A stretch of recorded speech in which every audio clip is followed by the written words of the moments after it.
Before they sing, very good. All right, all right. Well, thank you. It's a pleasure and honor for me to be here. I'm Congressman Jason Chaffetz, and to take on that title and that role of responsibility is just awesome. It's just awesome.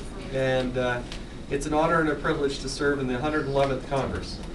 And I wanted to take time out today to be here to make a presentation to your teacher. Because I think he understands, and I'm convinced now, having seen you, that you also start to understand that freedom is not free.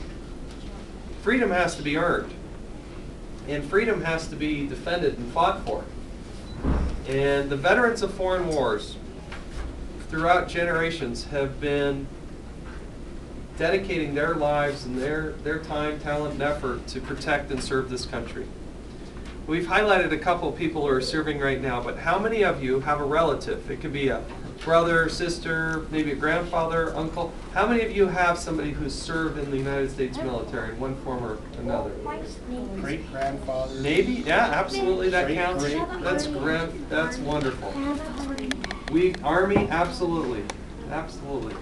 So, you all come from patriotic families. I think as you see the flag and you see the stars and stripes, I hope you recognize and understand how important it is when we say the Pledge of Allegiance, when you see the flag of the United States of America, when you see gentlemen such as these wearing military uniforms, that you pause and you recognize the sacrifice that so many people have gone through to make sure that our country continues to stay free.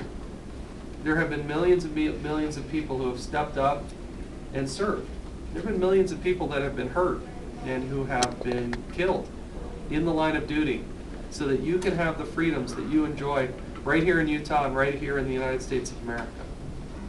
And so throughout your life, I just encourage you to make sure you take time and pause and remember and recognize, not just on the 4th of July, not just on Memorial Day, but every day you recognize that there are good men and women who are out there serving, and that there are classmates and people and friends who have relatives and fathers who are serving right now to help protect us.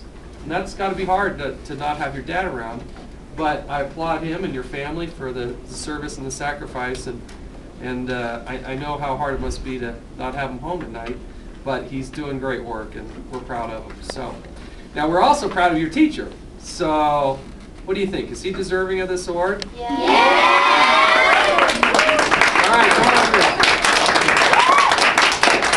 We're proud of you in making sure that your students recognize the value of freedom and the value of the flag.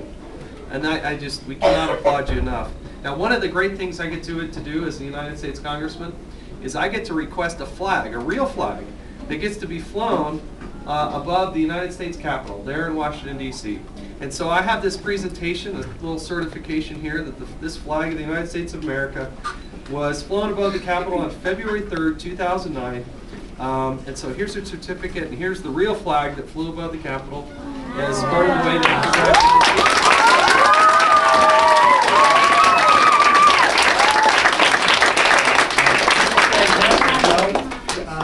these students had the opportunity to say what the flag meant to them, and I have told them how much the flag means to me. That I am lucky to be a citizen of the greatest country on the earth, and the flag that flew over me when I was born had 48 stars. The flag that my father served under when he was ROTC had 48 stars, and the flag that my father-in-law, that's my wife there, served under as a Marine, had 48 stars.